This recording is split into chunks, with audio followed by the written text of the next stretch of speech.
suicide. And he knows that. But we can't give it up. Because the means of death are so sweet.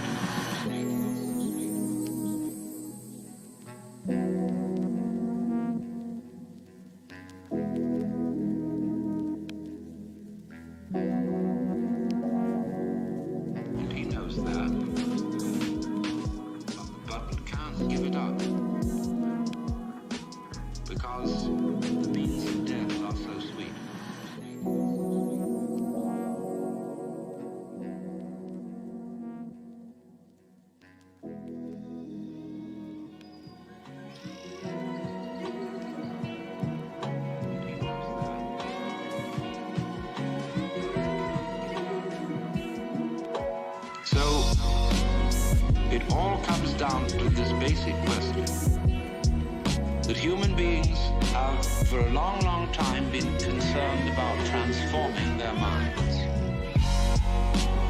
Is there any way in which one's mind can be transformed?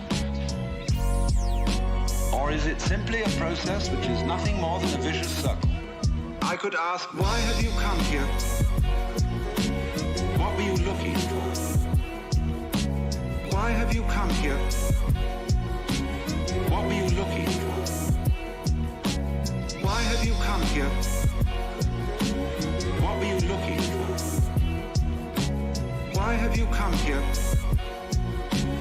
What were you looking for? Would it be too presumptuous of me to say that you were looking for help? That you hoped you would hear somebody who had something to say that would be of help and relevance to you as members of a world which is running into the most intense difficulties. A world beset by a complex of problems, any one of which would be bad enough. But when you add together all the great political, social, and ecological problems with which we are faced, they are appalling. And one naturally says, the reason why we are in such a mess is not simply that we have wrong systems for doing things, whether they be technological, political, or religious. But we have the wrong people. The systems may be all right, but they are in the wrong hands because we are all, in various ways, self-seeking, lacking in wisdom, lacking in courage, afraid of death, afraid of pain, unwilling really to cooperate with others, unwilling to be open to others. And we all think that's too bad. It's me that's wrong. Why have you come here? What were you looking for? Why have you come here? What were you looking for? Why have you come here? What were you looking for? Why have you come here? What were you looking for?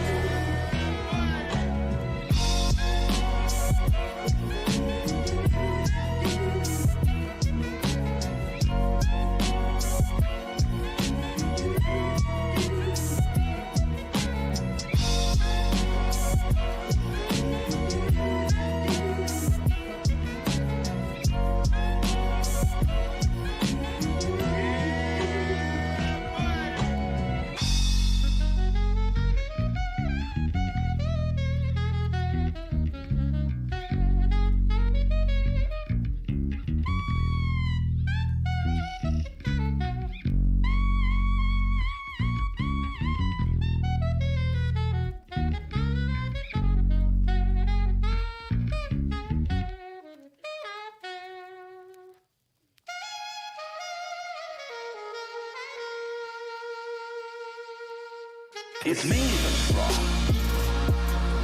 It's me that's wrong. I would like to improve.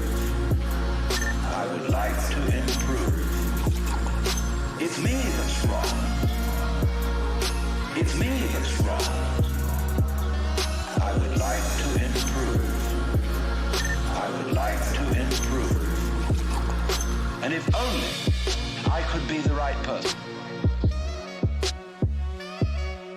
Is this man going to tell me something that will help me to change myself so that I will be a more creative and cooperative member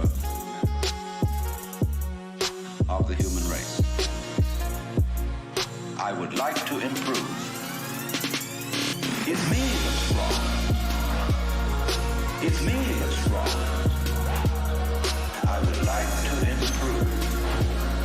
I would like to improve. It's me that's wrong. It's me that's wrong. I would like to improve. I would like to improve.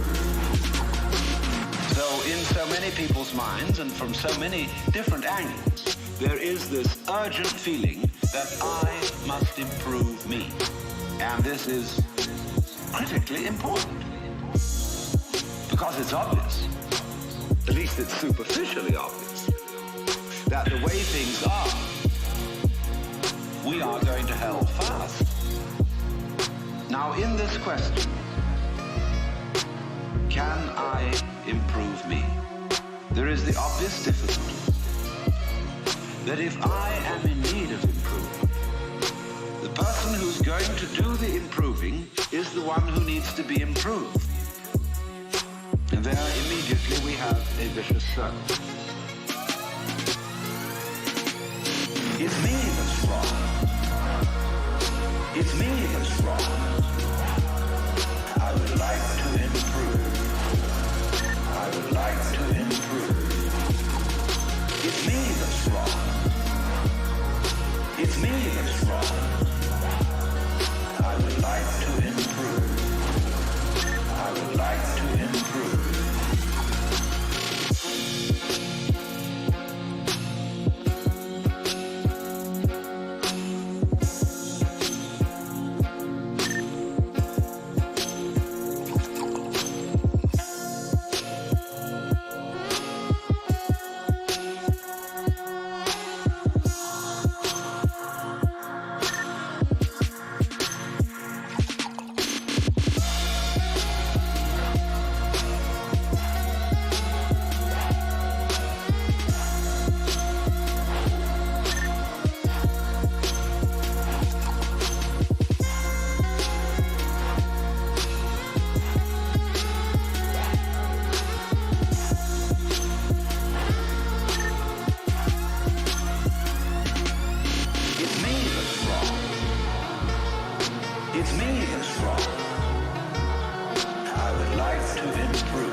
You want grace? Well, ask God, maybe he'll give it to you. And the theologian will tell you, yes, God gives his grace freely. He gives it to all because he loves all. It's here like the air. All you have to do is receive it. Or a more orthodox, a Catholic Christian would say, all you have to do is to be baptized, to take the holy sacrament of the altar, the bread and wine, the body and blood of Christ, and there is the grace right there. And it's given by these simple physical means so that it's very easily and readily available. Well, a lot of people got baptized. And it doesn't always take. People fall from grace. Why do they? You see, we're just talking about the same old problem. But we've put it a step up. But it's the same problem. How can I improve myself? Was the first problem.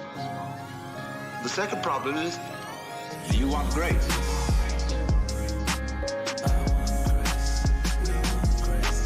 Do you want grace?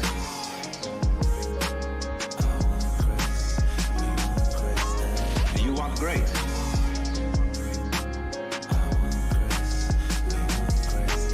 Do you want grace?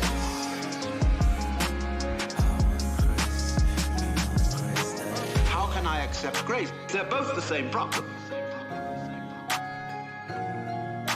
Because you've got to make a move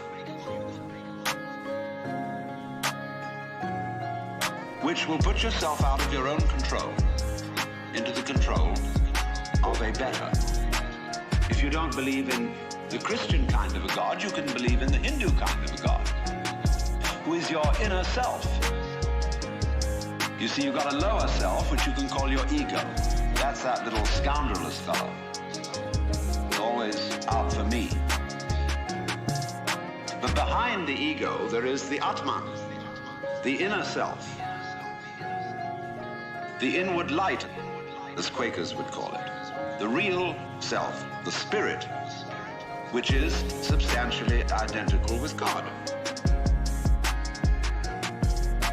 So you've got to meditate in such a way that you identify with your higher self. Now, how do you do that? Well, you start by watching all your thoughts very carefully, watching your feelings, watching your emotions, so that you begin to build up a sense of separation between the watcher and what is watched. Do you want grace?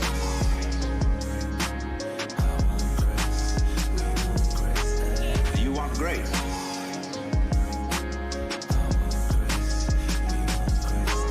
Do you want grace?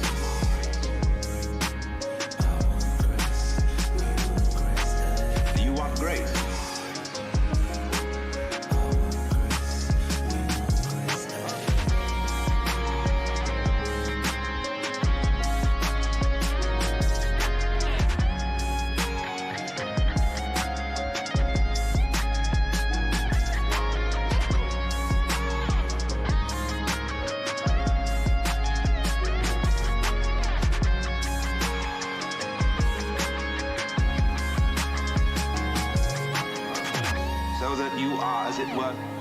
No longer carried away by your own stream of consciousness. You remain the witness, impassively, impartially,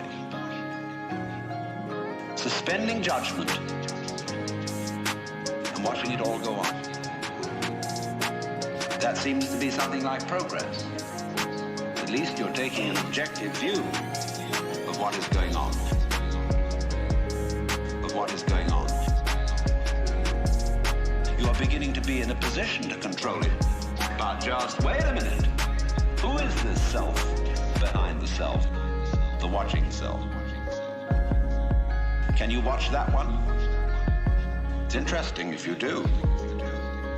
Because you find out, of course, that this is just as the problem of grace is nothing more than a transposition of the first problem. How am I to be unselfish? By my own power. It becomes how am I to get grace by my own power.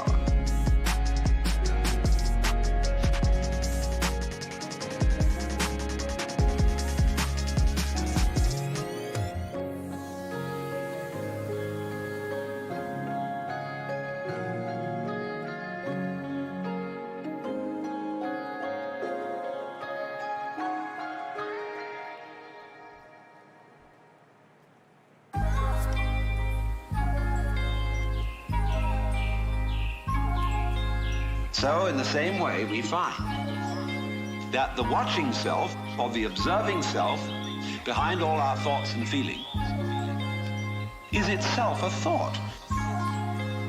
That is to say, when the police enter a house in which there are thieves, the thieves go up from the ground floor to the first floor. When the police arrive on the first floor, the thieves have gone up to the second,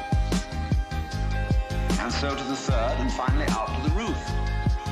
And so when the ego is about to be unmasked, it immediately identifies with the higher self. It goes up a level. Because the religious game is simply a refined and highbrow version of the ordinary game. How can I outwit me? How can I one-up me?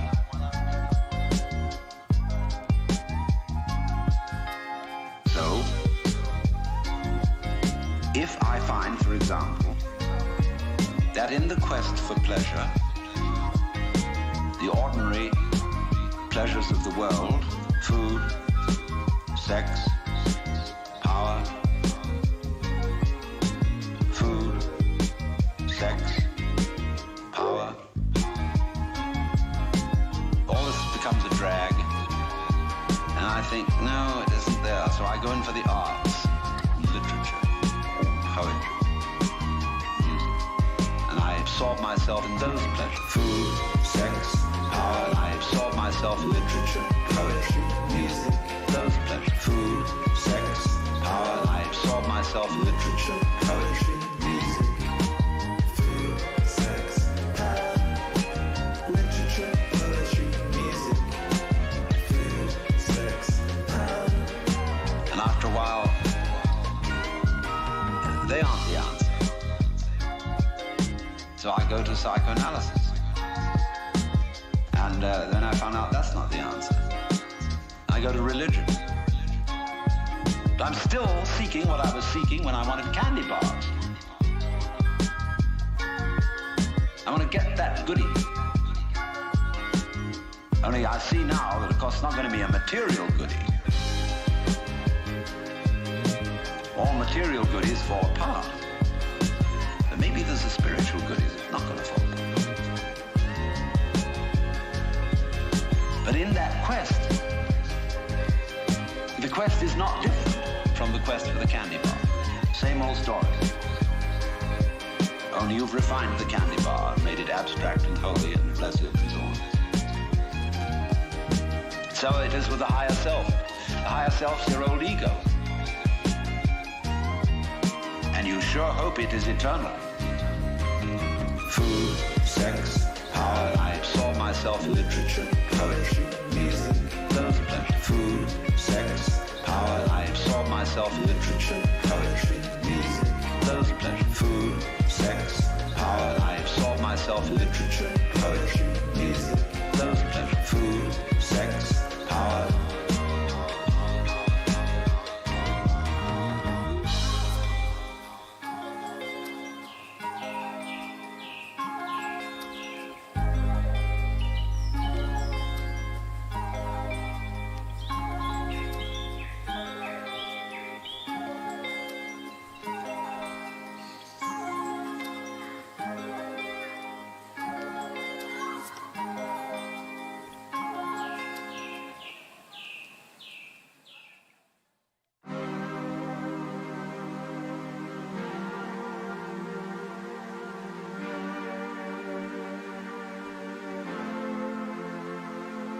Then the great problem is how to get that higher self working. How does it make any difference to what you do and what you think? I know all kinds of people who've got this higher self going, practicing their yoga, but they're just like ordinary people. Sometimes a little worse. And they can fool themselves. Fool themselves. They can fool themselves. They can say, for example, Well, my point of view in religion is very liberal. I believe that all religions have divine revelation in them. But I don't understand the way you people will fight about it. You fight, say that we, Jehovah's Witnesses, have the real religion. The real religion. Others say, well, we Roman Catholics have it. And the Muslims say, no, it is in the Quran. And this is the right way. This is the right way. This is the right way. This is the right way. This is the right way. This is the right way. This is the right way. This is the right way. This is the right way. This is the right way. And somebody else gets up, and he may be a rather highbrow Catholic, and say, well, God has given the Spirit through all the traditions, but ours is the most refined and mature. And then somebody comes along and says, well, as I said, they're all equally revelations of the divine. And in seeing this, of course, I'm much more tolerant than you are.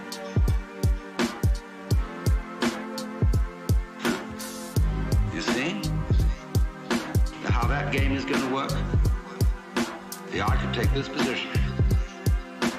Supposing you regard me as some sort of a guru, and you know how gurus hate each other. They're always putting each other down. And I could say, well, I don't put other gurus down. See, that outwits all of them. See, we're always doing that. We're always finding a way to be one up. And by the most incredibly subtle means. So you see that, you see? And you say, I realize I'm always doing that. Now tell me, how do I not do that? How do I not do that?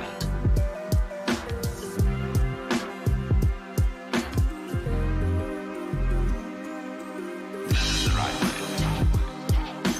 This is the right way. This is the right way. How do I not do that?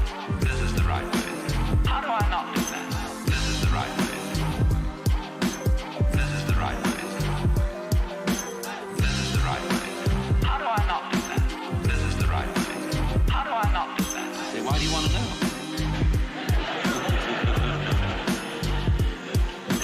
Well, I'd be better that way. Yeah, but why do you want to be better? Why do you want to be better? Why do you want to be better?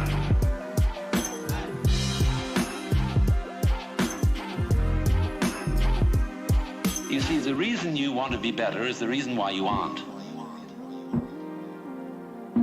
We aren't better because we want to be. Because the road to hell is paved with good intentions.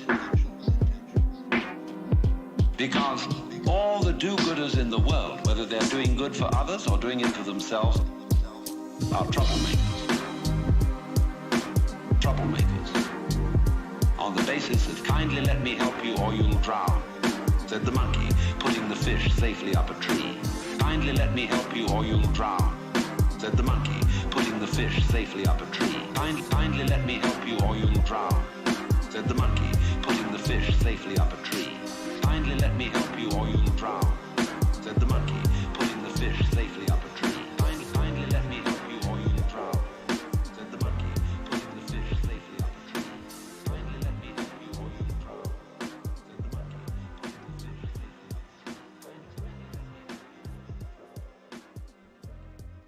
you or you'll drown, said the monkey, putting the fish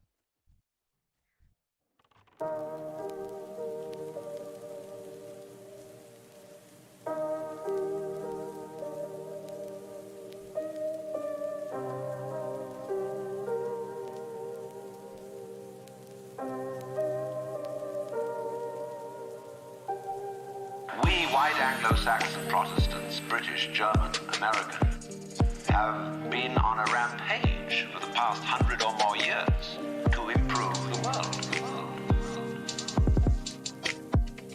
improve the world. We have given the benefits of our culture, our religion, our technology to everybody, except perhaps the Australian Aborigines.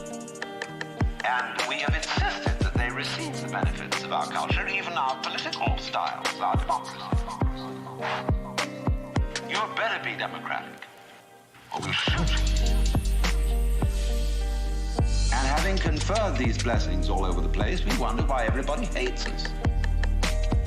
See, because sometimes doing good to others, and even doing good to oneself, is amazingly destructive, because it's full of conceit.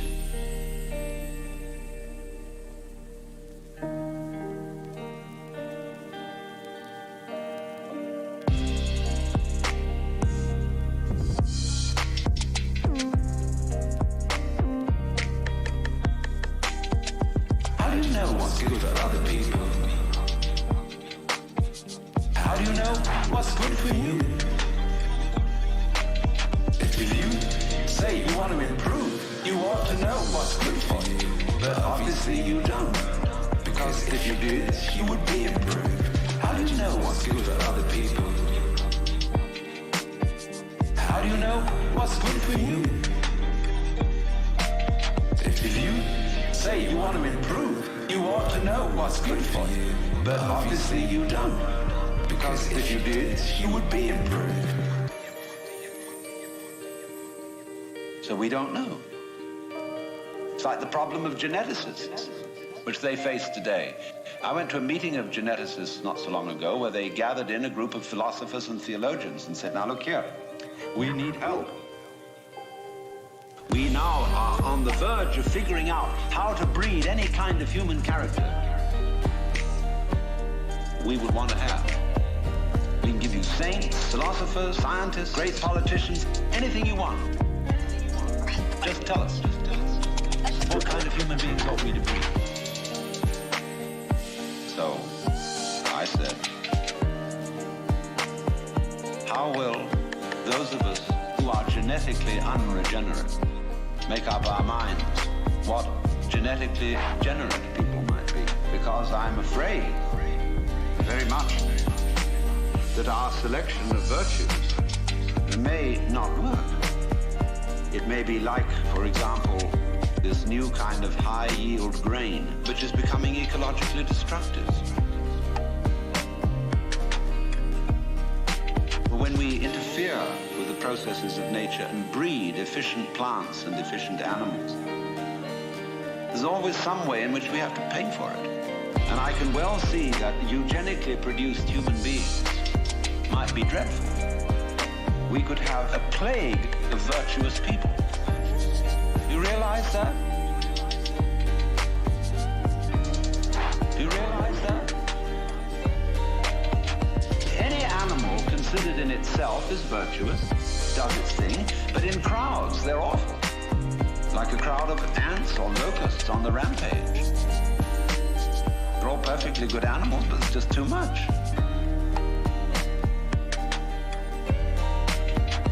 I could imagine a perfectly pestiferous mass of 1 million saints.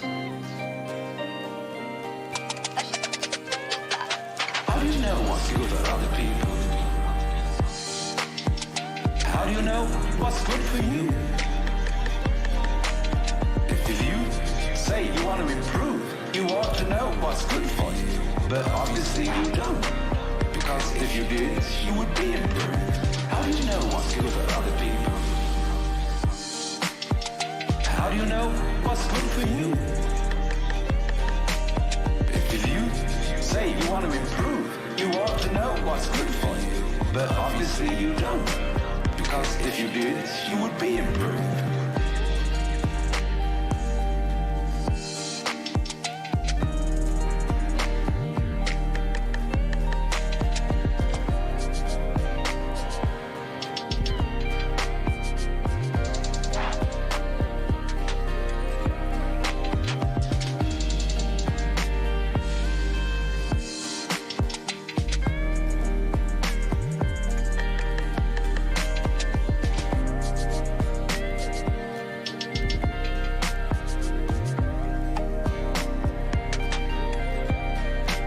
So I said to these people, look, there's the only thing you can do.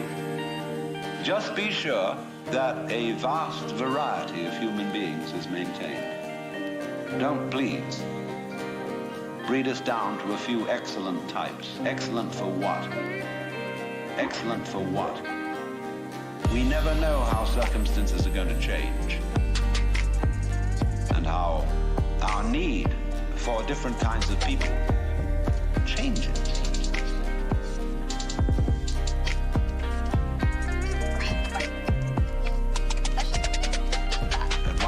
We may need very individualistic and aggressive people. At another time, we may need very cooperative, team-working people. At another time, we may need people who are full of interest in dexterous manipulation of the external world. At another time, we may need people who explore into their own psychology and are introspective. There is no knowing. The more varieties and the more skills we have, obviously, the better.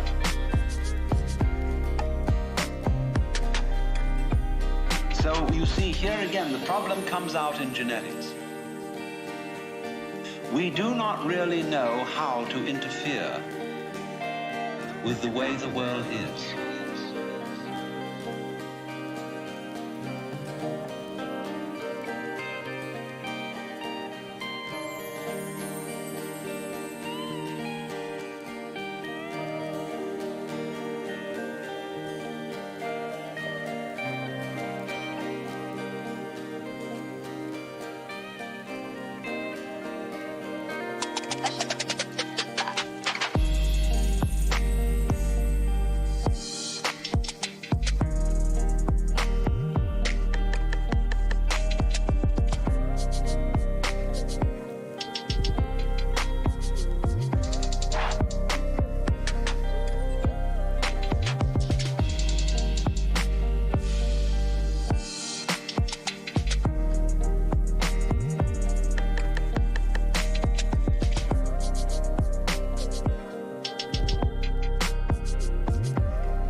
An enormously complex, interrelated organism.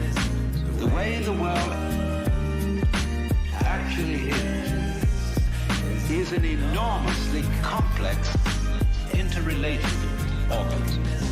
The same problem arises in medicine because the body is a very complexly interrelated organism. And if you look at the body in a superficial way, you may see there's something wrong with it. It's chickenpox. And there's spots that itch. You might say, well, the spots are there, cut them off. So you kill the bug. Well, then you find you've got a real problem. Because you have to introduce some bugs to kill the bug. It's like bringing rabbits into Australia. And that starts going all over the place and getting out of it. But then you think, well, now wait a minute. It wasn't the bugs in the blood. There are bugs all over the place. What was wrong with this person? That his blood system suddenly became vulnerable to those particular bugs. His resistance wasn't up. Therefore, what you should have given was not an antibiotic, but vitamins. Okay, so we're going to build up his resistance. But resistance to what? You may build up resistance to this and this and this class of bugs, but then there's another one that loves that situation. He comes right in.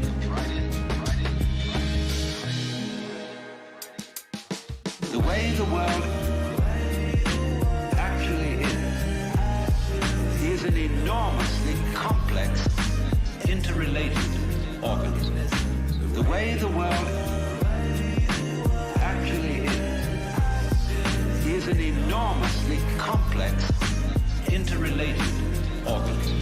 See, we always look at the human being medically in bits and pieces.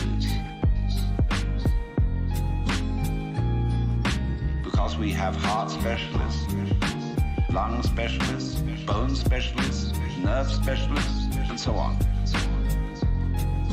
And so on. And they each see the human being from their point of view.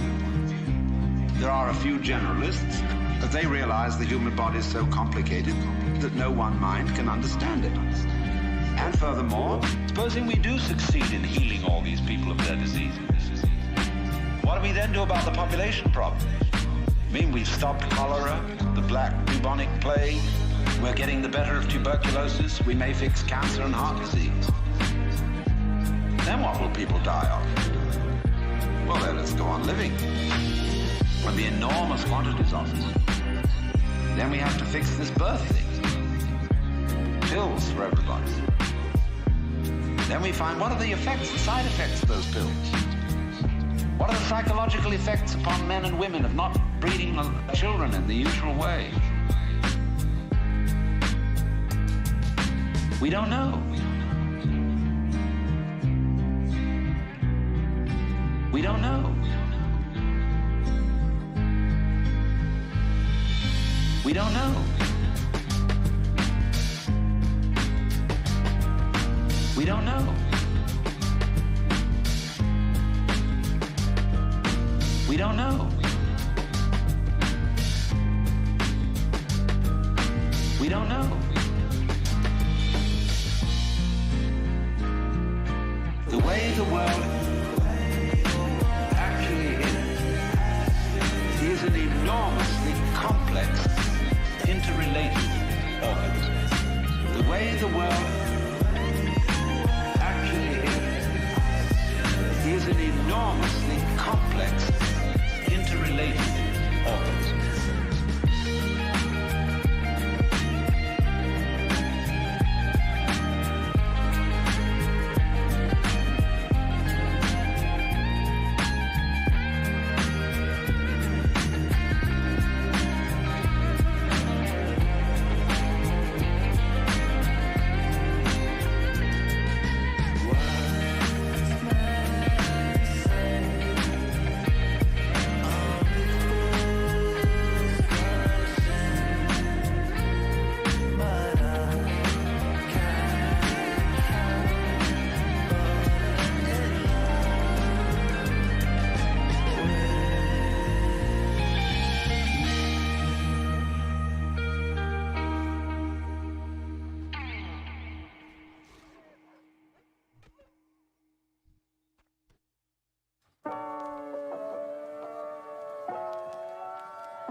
Akira.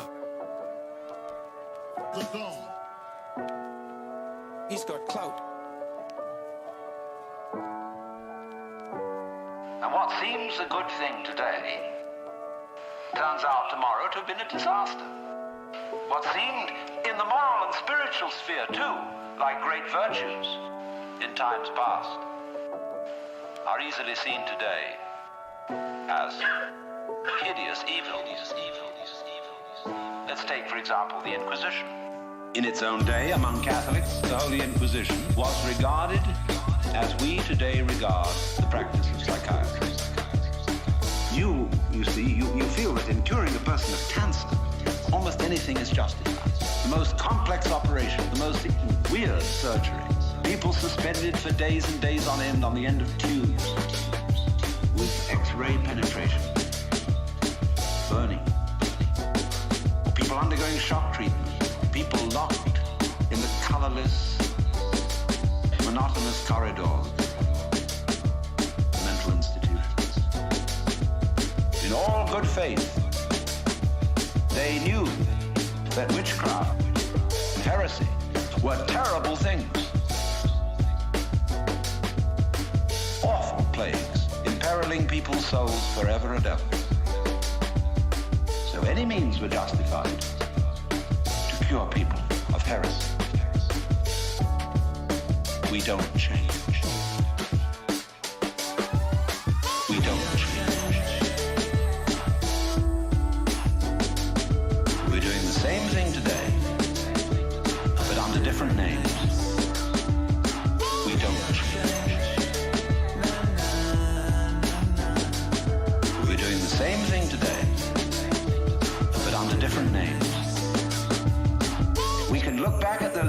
see how evil that was. But we can't see it in ourselves. So therefore, beware of virtue.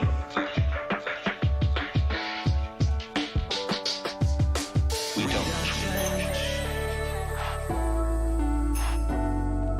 We're doing the same thing today, but under different names. We don't. We're doing the same thing today, under different names. We don't. We're doing the same thing today, but under different names. We don't. We're doing the same thing today, under different names. So therefore, beware of virtue. So therefore, beware of virtue.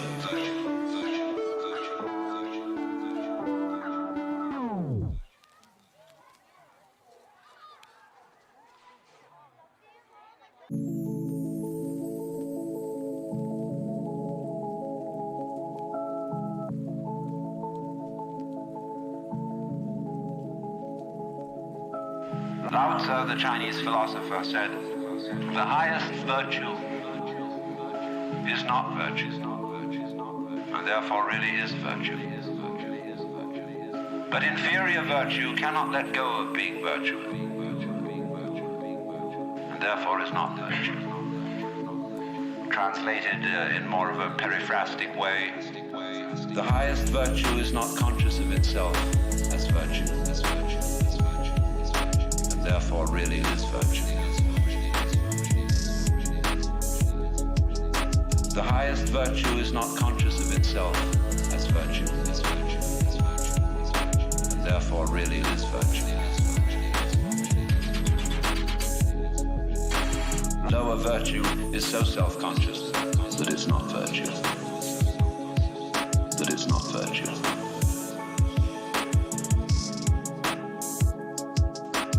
Lower virtue is so self-conscious that it's not virtue. That it's not virtue.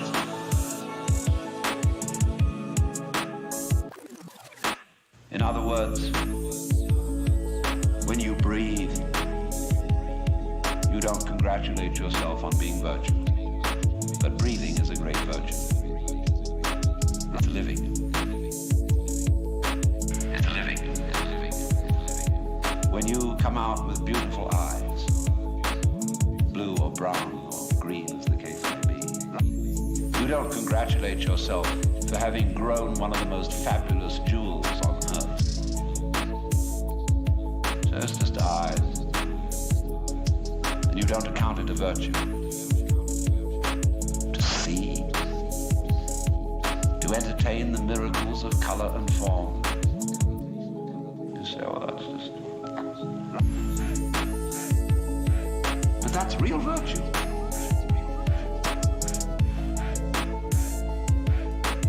Real virtue.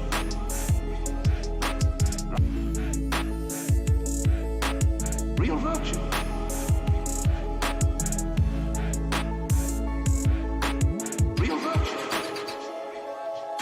The highest virtue is not conscious of itself as virtue,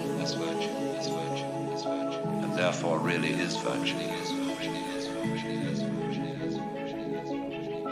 The highest virtue is not conscious of itself as virtue, and therefore really is virtue. Lower virtue is so self-conscious that it's not virtue. That it's not virtue.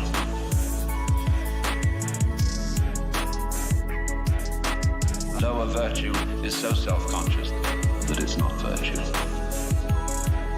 That it's not virtue.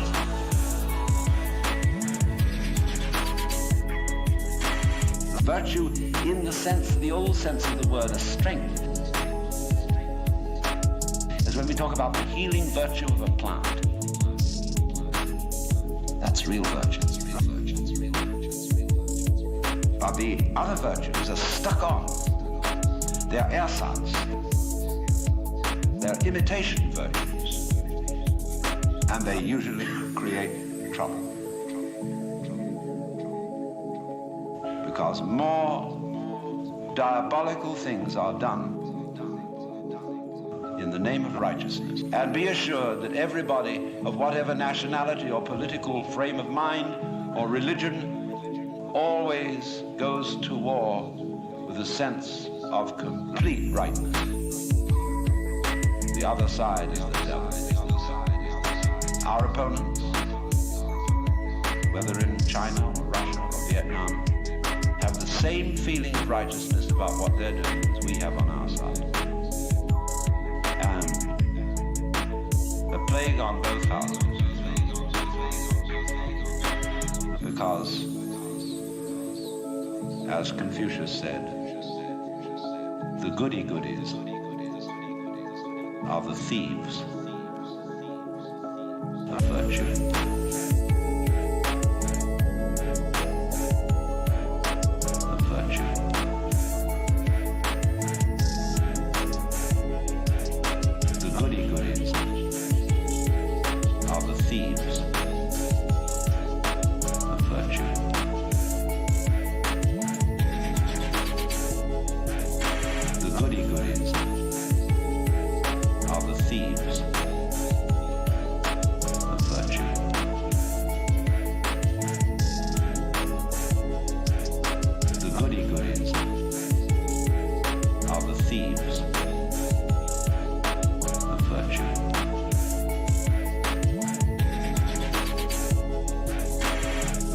Of our own proverb.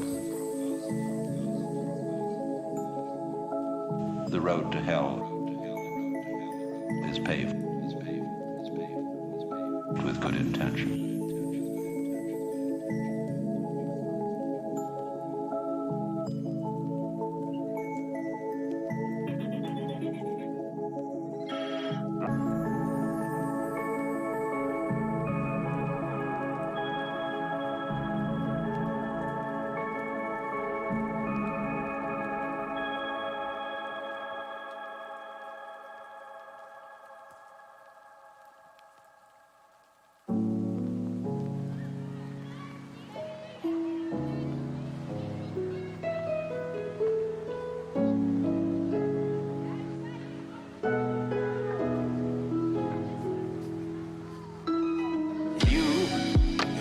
Improving are the one who needs to be improved.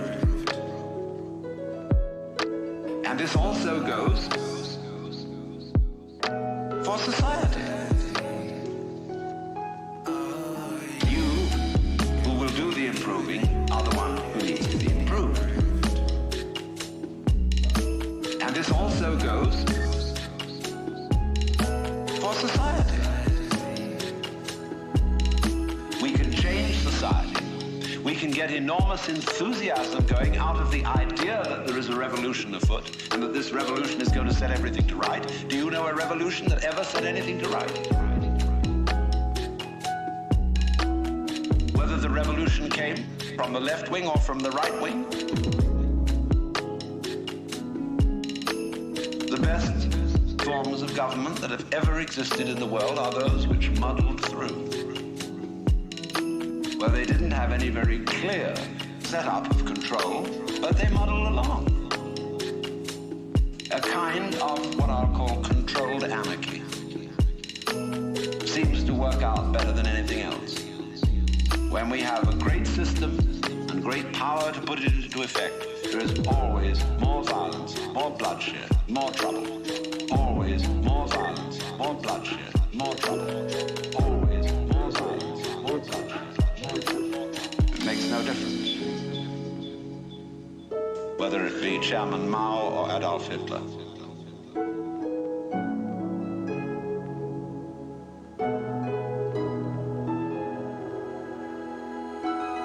You who will do the improving are the ones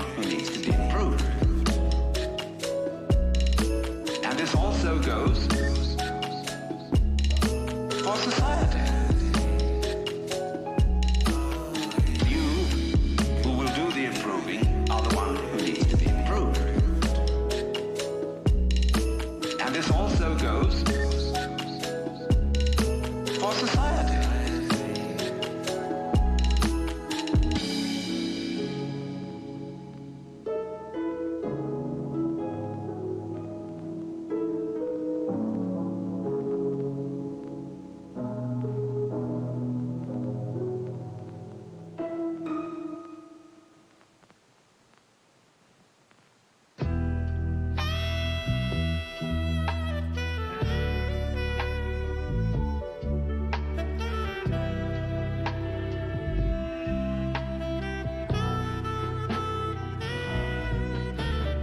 So, what instead, therefore, if we see that you can't outwit yourself, you can't be unself-conscious on purpose, you can't be designedly spontaneous, and you cannot be genuinely loving by intending to love, by intending to love. Either you love someone or you don't.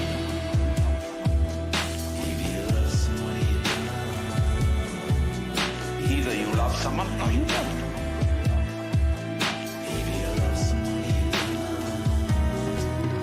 If you pretend to love a person, you deceive them and build up reasons for resentment. You say, well, I ought to be honest. That's the beginning of it. Oh, so many lies you can't imagine.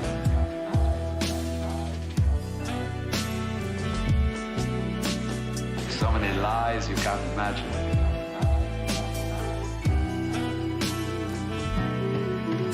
Either you love someone or you don't.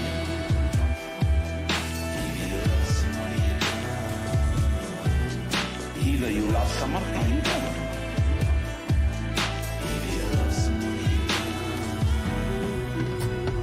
Like when I hear a lot said about love, a big love thing on the way.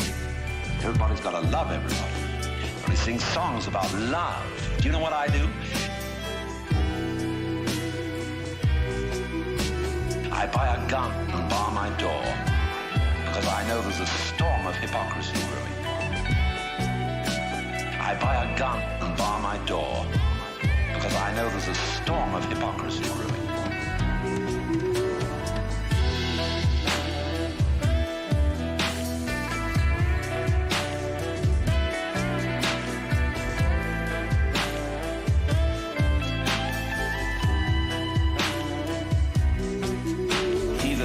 Someone or you don't.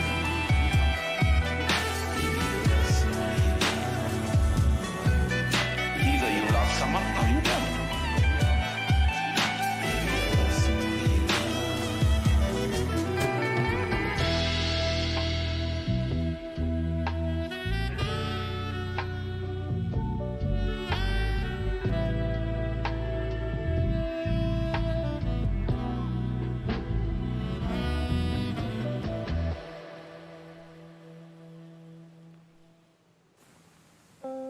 So, let's look at this thing from another point of view, which you will at first think highly depressing. Let's supposing we can't do anything to change ourselves. Suppose we're stuck with it. Now that is the worst thing an American audience can hear. There's no way of improving yourself, because every kind of culture in this country is dedicated to self-improvement. Just take jogging, that deplorable practice. It's a very nice thing to run and to go dancing across the hills at a fast speed. But these joggers are shaking their bones, rattling their brains, running on their heels. There's a grimness about it. It's determinedly good for you. Why do you go to school?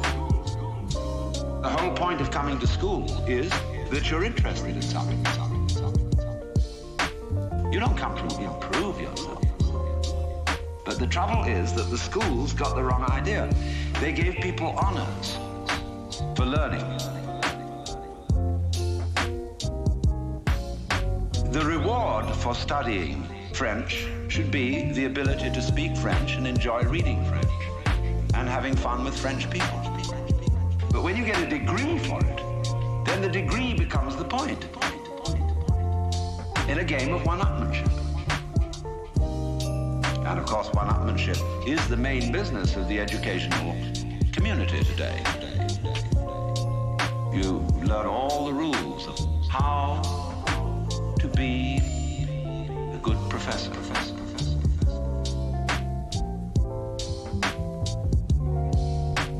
How to be a good professor.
Instructive to go to a professional professor's meeting.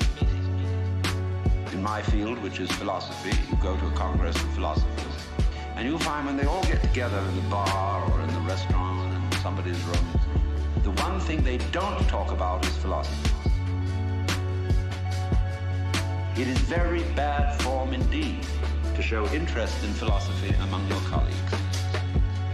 The same is exactly true in clergy gatherings. They don't talk about religion. What they both talk about is politics. Church politics and academic politics. Because it's bad form to be brilliant on a faculty. Because it outclasses your colleagues. Therefore, faculty people tend to cultivate the studied mediocrity.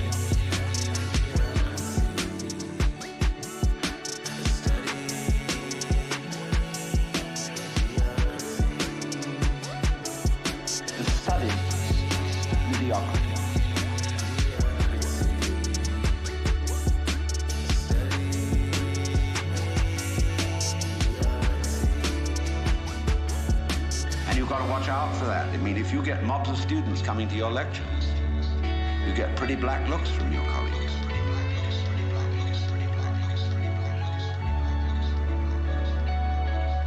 But you see what it is. It's scholarship about scholarship, not scholarship. Just as learning, because learning is good for you, is irrelevant to learning. The whole idea of improving yourself by learning is irrelevant to the learning process. And in the same way, doing business is doing business. Doing business, such as manufacturing clothes, is a very good thing to do. I could conceive that it would be extremely enjoyable, something one could be very proud of, to make good clothes. Of course you need to sell them because you need to eat. But to make clothes to make money raises another question. Because then your interest is not in making clothes, it's in making money, and then you're going to cheat on the clothes. And then you get an awful lot of money and you don't know what to do with it.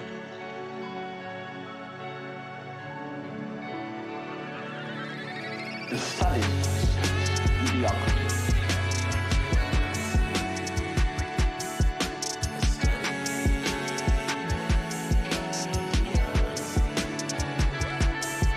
The study mediocrity.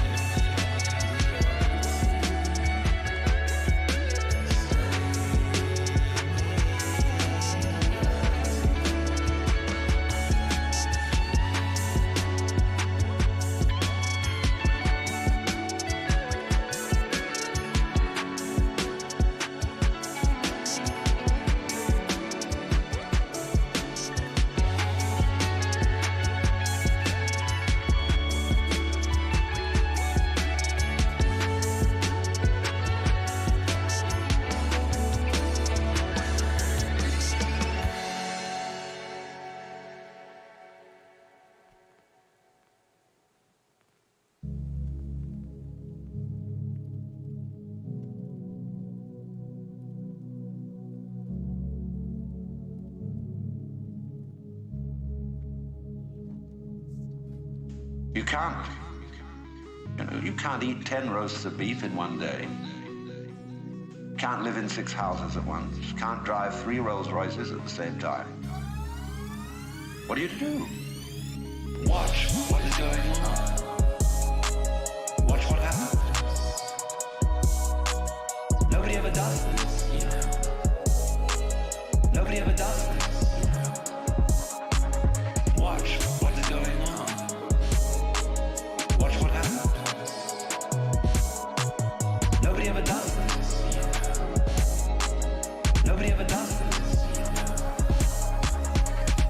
Well, you just go make more money. You put your money back. Invest it in something else and it'll make more. And you don't give a damn how it's made, so long as they make it. You don't care if they foul the rivers, put oil fumes throughout the air everywhere, kill off all the fish. So long as you see these figures happen, you're not aware of anything else. So you see, you went out to do a self-improvement thing. Making money, you see, is a measure of improvement, a measure of your economic worthwhileness. Or at least that's what it's supposed to be. It isn't anything of the kind. But you went out, in other words, for the status instead of for the actuality. Watch what is going on. Watch what happens. Nobody ever does this. Nobody ever does this. Watch what is going on. Watch what happens. Nobody ever does this. Nobody ever does this. You do an art, you're a musician. Why do you play music? The only reason for playing music is to enjoy it. If you play music to impress an audience, read about yourself in the newspaper, you're not interested in music. So in the same way, why do I come and talk to you? Because I enjoy it. I like the sound of my own voice. I'm interested in what I'm talking about, and I get paid for it. And that's smart in this life, to get paid for what you enjoy. So here's the situation, you see. The whole idea of self-improvement is a will-o'-the-wisp and a hoax. That's not what it's about. Let's begin where we are.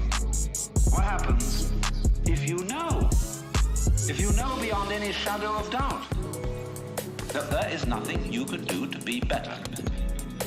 Well, it's kind of a relief, isn't it? You say, well, now what will I do? Because we're so used to making things better. Leave the world a better place than when you found it, sort of thing. I want to be of service to other people and all these relatively hazy ideas. But supposing instead of that, seeing that there isn't really anything we can do to improve ourselves or to improve the world, if we realize that that is so, it gives us a breather in the course of which we may simply watch what is going on. Watch what happens. Nobody ever does this. Nobody ever does this. Watch what is going on. Watch what happens. Nobody ever does this. Nobody ever does this. Therefore, it sounds terribly simple. It sounds so simple that it almost looks as if it isn't worth doing. Have you ever just watched? Watch what's happening and watch what you are doing by way of reaction to it. Just watch it happen. And don't be in a hurry to think you know what it is. In other words, people look, say, oh, that's the external world. Oh?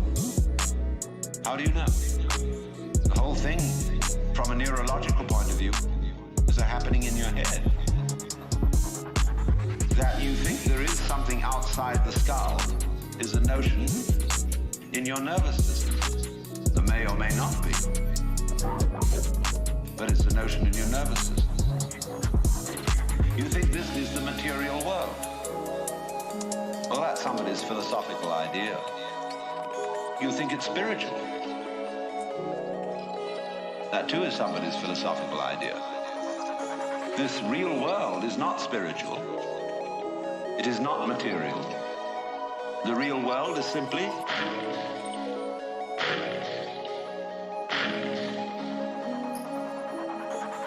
So, could we look at things in that way?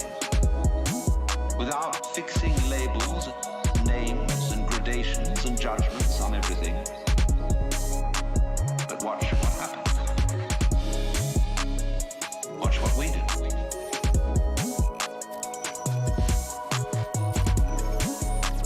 But watch what happens. Watch what we do.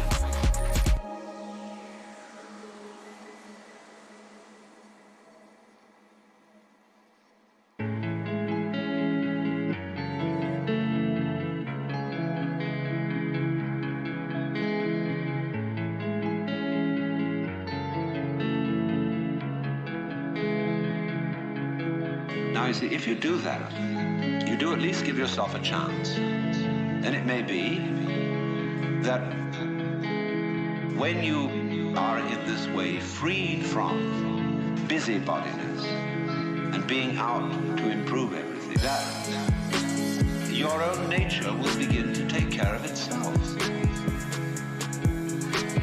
Because you're not getting in the way of yourself all the time. You will begin to find out the great things that you do are really happening. The great things that you do are really happening. For example, no great genius can explain how he does what he does. The great things that you do are really happening. Yes, he said, I have learned a technique to express myself. Because I had something in me that had to come out.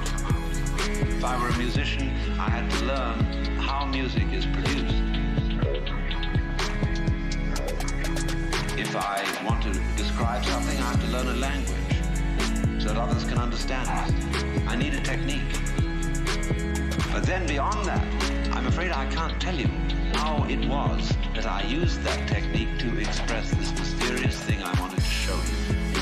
If we could tell people that, we would have schools where we would infallibly train musical geniuses, scientific miracle minds. And there would be so many of them, we wouldn't know what to do with them. Geniuses would be a dime a dozen. And then we would say, well, these people are after all not very ingenious. You know, PhDs, how many of them are there? Because what is fascinating always about genius is the fellow does something we can't understand.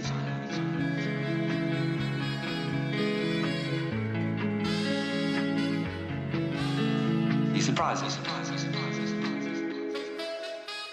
The great things that you do are really happening. The great things that you do are really happening. For example, no great genius can explain how he does it. The great things that you do are really happening. But you see, just in the same way, we cannot understand our own brains. Neurology knows relatively little about the brain, which is only to say that the brain is a lot smarter than neurology. Yet there is this, which can perform all these extraordinary intellectual and cultural miracles. We don't know how we do, but we did. We didn't have some campaign to have an improved brain over the monkeys or whatever may be our ancestors. It happened. And all growth, you see, is fundamentally something that happens. But for it to happen, two things are important. And the first is, as I said, you must have the technical ability to express what happens. Secondly, you must get out of your own way. The great things that you do are really happening. The great things that you do are really happening. For example, no great genius can explain really doesn't. The great things that you do are really happening.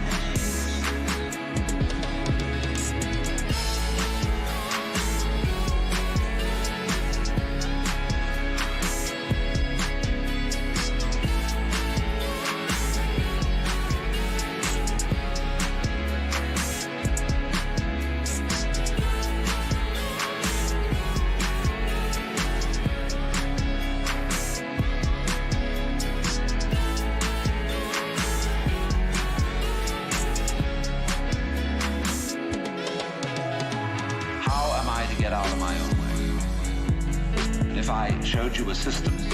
Let's all practice getting out of our own way. It would turn into another form of self-improvement. See, here's the dynamics of this. And we find this problem, you see, repeatedly throughout the entire history of human spirituality. In the phraseology of Zen Buddhism, you cannot get this by thinking. You cannot attain to it by not thinking. As getting out of your own way ceases to be a matter of choice when you see that there's nothing else for you to do. When you see, in other words, that doing something about your situation is not going to help you. When you see equally that trying not to do anything about it is not going to help you. Where are you? Where do you stand? You're nonplussed. And you are simply reduced to watching.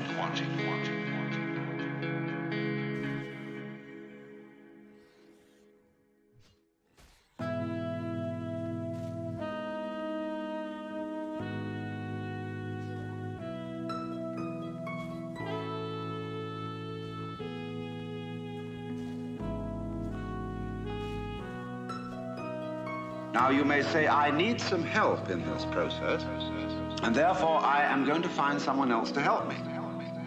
It may be a therapist. It may be a clergyman. It may be a guru. It may be any kind of person who teaches a technique of self-improvement. Now, how will you know whether this person is able to teach you? How can you judge, for example, whether a psychotherapist is effective or just a charlatan? How can you judge whether a guru is himself spiritually wise or merely a good chatterbox? Well, of course, you ask your friends, you ask his other students or patients, and they're all, of course, enthusiastic.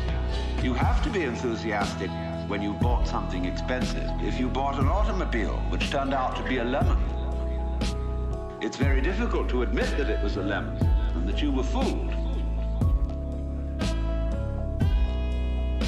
And it's the same when you buy a religion or an expensive operation. But what people do not sufficiently realize is that when you pick an authority, whether it's a psychotherapeutic one or a religious one, you chose it.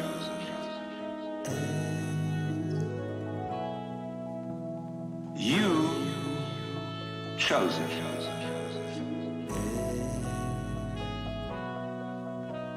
You chose it.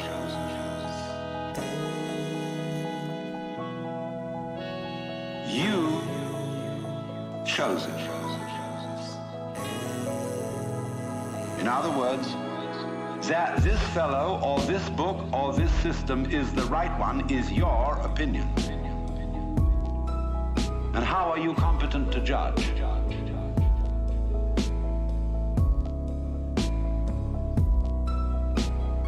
After all, if you're saying to this other person or other source, I think you are the authority, that's your opinion. So you cannot really judge whether an authority is a sound authority unless you yourself are a sound authority. Otherwise, you may just be being fooled. You may say, for example, I believe that the Bible is the Word of God. All right, that's your opinion. I know the Bible says it's the Word of God, but it's your opinion that the Bible is not lying. The church says the Bible is the Word of God, but it's your opinion that the church is right. You cannot escape from that situation. It's your opinion. You chose it.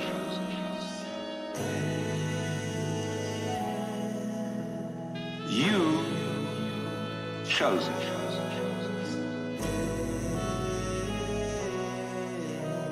You chose it.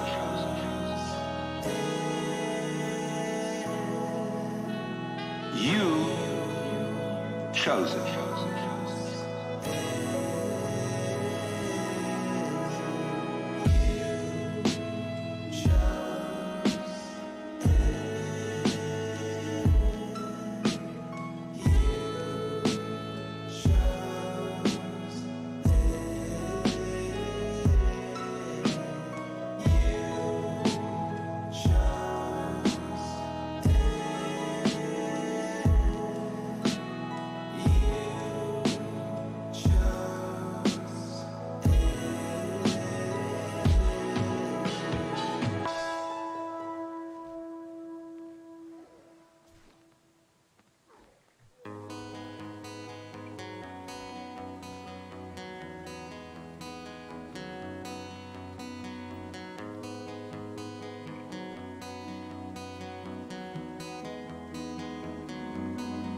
So you see, when you select an authority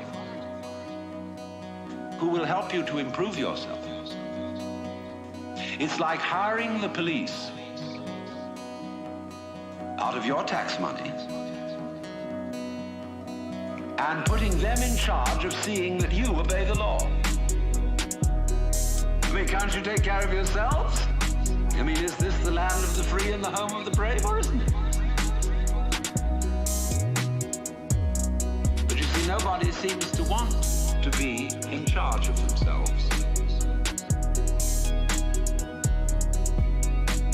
because they feel they can't do it. As St. Paul said, to will is present with me, but how to do good I find not. For the good that I would, I do not. The evil that I would not, that I do.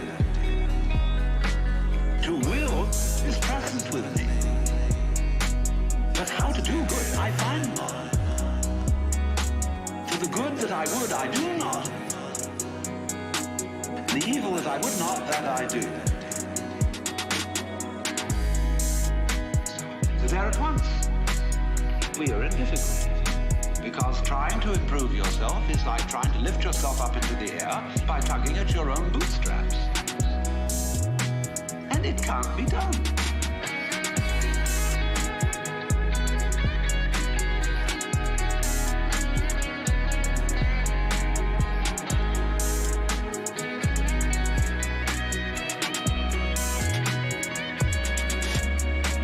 To will is present with me. But how to do good I find not. For the good that I would, I do not. The evil that I would not, that I do. To will is present with me. But how to do good I find not. For the good that I would, I do not. The evil that I would not, that I do.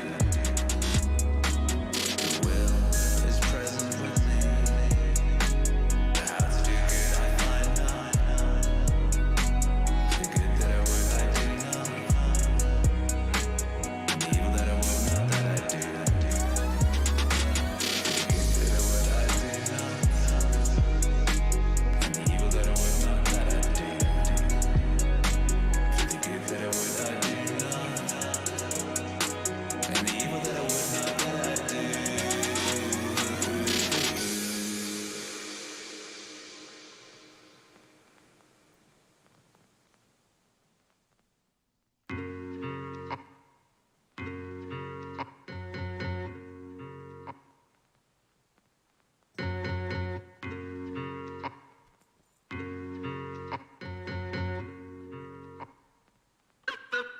Now, there are all sorts of ways in which religious people try to explain that it can be done. I referred already to the grace of God.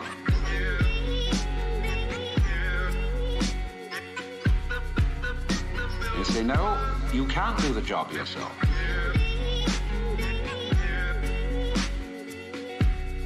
Because the improving you is the one that needs to be improved.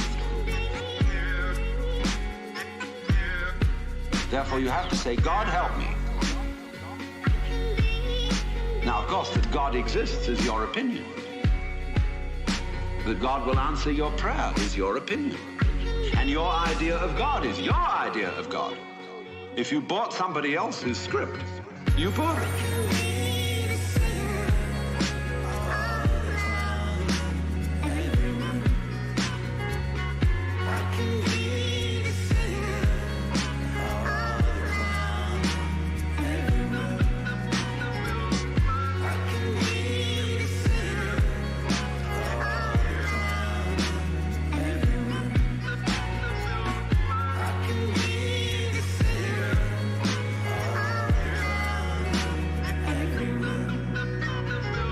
Maybe your mother and father talked to you about God in a very impressive way.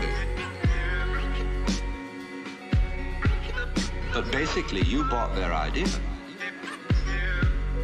And if you're a father yourself, I'm a grandfather now, I've got 5 grandchildren. And I know I'm as stupid as my own grandfather must have been. Yeah, I am one. I sit there in the position which they look at. Think, whoa, wowee, that's an important man. I know that. I'm just like anyone else. So, I hope my children are not believing things on my authority. Because it's always their authority. If I look impressive and make big noises at them, they've just been taken in.